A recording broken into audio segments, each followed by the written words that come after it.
डरते हो यार, तुम लोग तो बहुत डरपोक निकले। भारत के इतिहास में सबसे भ्रष्ट प्रधानमंत्री अगर कोई हुआ है, ये लड़ाई राहुल गांधी की लड़ाई नहीं है, ये लड़ाई कांग्रेस की लड़ाई नहीं है, ये लड़ाई इस देश को बचाने की लड़ाई है। एक तानाशाह से, एक कम पढ़े लिखे व्यक्ति से, एक अहंकारी व्यक्ति से इस देश को बचाने की लड़ाई है। राहुल गांधी की सदस्यता समाप्त कर दी इन लोगों ने। डरते हो यार, तुम लोग तो बहुत डरपोक निकले। भारत के इतिहास में सबसे भ्रष्ट प्रधानमंत्री अगर कोई हुआ है, सबसे भ्रष्ट प्रधानमंत्री अगर कोई हुआ है, भारत के इतिहास में सबसे भ्रष्ट, भारत के इतिहास में सबसे कम पढ़ा लिखा प्रधानमंत्री अगर हुआ है, मैं नहीं समझता आजाद भारत में कोई 12वीं पास प्रधानमंत्री हुआ है। उनसे सरकार चलती नहीं है, अहंकार उनका 7वें आसमान के ऊपर है। सवेरे से शाम तक इसको जेल भेजो, इसकी सदस्यता रद्द करो, इसको जेल भेजो, बस सवेरे से शाम तक यही चलता रहता है। अभी थोड़ी देर पहले खबर आई कि राहुल गांधी जी को लोकसभा की सदस्यता से बर्खास्त कर दिया गया है। जिस तरह से उन्हें उस मानहानि केस में फंसाया गया, मैक्सिमम सज़ा दी गई और 24 घंटे के अंदर उनकी लोकसभा की सदस्यता बर्खास्त कर दी गई, ये हमारे देश के लिए बहुत चिंता का विषय है। हम जुडिशरी का सम्मान करते हैं, लेकिन जो जजमेंट आया हम उसका समर्थन नहीं करते। जिस तरह से उनकी सदस्यता बर्खास्त की गई है,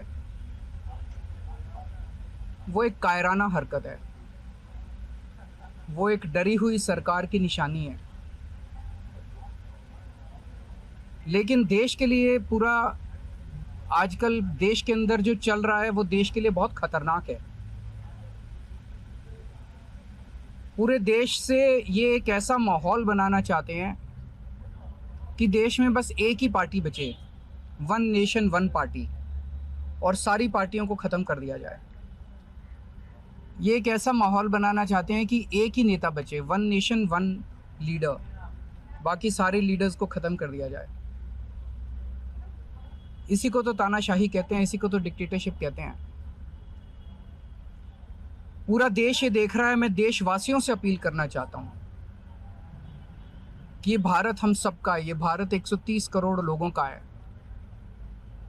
हम सब ने मिलकर आज़ादी की लड़ाई लड़ी थी, हमारे पुरखों ने आज़ादी की लड़ाई लड़ी थी, आज़ाद भारत को आज़ाद कराने के लिए। लेकिन आज की जो सरकार है, प्रधानमंत्री नरेंद्र मोदी जी के नेतृत्व में, इस सरकार का स्वरूप अंग्रेजों की सरकार से भी बहुत ज़्यादा खौफनाक और ख़तरनाक है।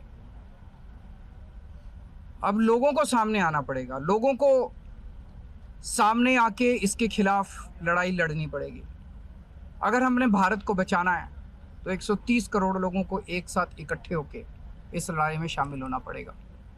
सरकार किसी की बने, कल को सरकार चाहे इसकी बने चाहे उसकी बने, इस पार्टी की बने उस पार्टी की बने, वो ज़रूरी नहीं है। लेकिन जिस तरह से जनतंत्र के ऊपर हमला किया जा रहा है वो सही नहीं है।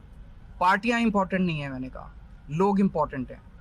अभी अभी मैंने संसद के अंदर, विधानसभा के अंदर एक एग्जाम्पल दिया। एक ऑटो रिक्शा वाला मिला, ऑटो रिक्शा वाला मुझे कह रहा था जी मुझे व्हाट्सएप मैसेज भेजने में डर लगता है। मैंने कहा क्यों? कहते हैं शायद गिरफ्तार ना कर लें। इस देश के अगर एक ऑटो रिक्शा वाले को व्हाट्सएप मैसेज भेजने में डर लगता है तो आपने 130 करोड़ लोगों को डरा के रखा हुआ है। ऐसे देश कैसे चलेगा? डर डर के लोग कैसे जिएंगे? और क्यों डर डर के जिए? हम, हमारा देश है, हम आज़ाद भारत के आज़ाद नागरिक हैं, हम क्यों डर डर के जिए? पूरे देश को व्यापारी डरा हुआ है, किसान डरा हुआ है, मजदूर डरा हुआ है, नेता डरे हुए हैं, सब लोगों को डरा के रखा। जुडिशरी डरी हुई है, जज डरे हुए हैं, मीडिया वाले डरे हुए हैं, सबको धमकाते हैं ये लोग। सबको ईडी और सीबीआई और इनकम टैक्स की धमकी देते हैं लोग। हमारे आपस के रिश्ते इंपॉर्टेंट नहीं है, इस टाइम देश को बचाना इंपॉर्टेंट है। मीडिया के ऊपर प्रहार हो और मैं अगर कहूं कि मेरी इस चैनल से बनती नहीं है, वो इंपॉर्टेंट नहीं है। किसी से बनती है या किसी से नहीं बनती, इससे व्यक्तिगत अच्छे रिश्ते हैं कि व्यक्तिगत बुरे रिश्ते हैं, वो इंपॉर्टेंट नहीं है।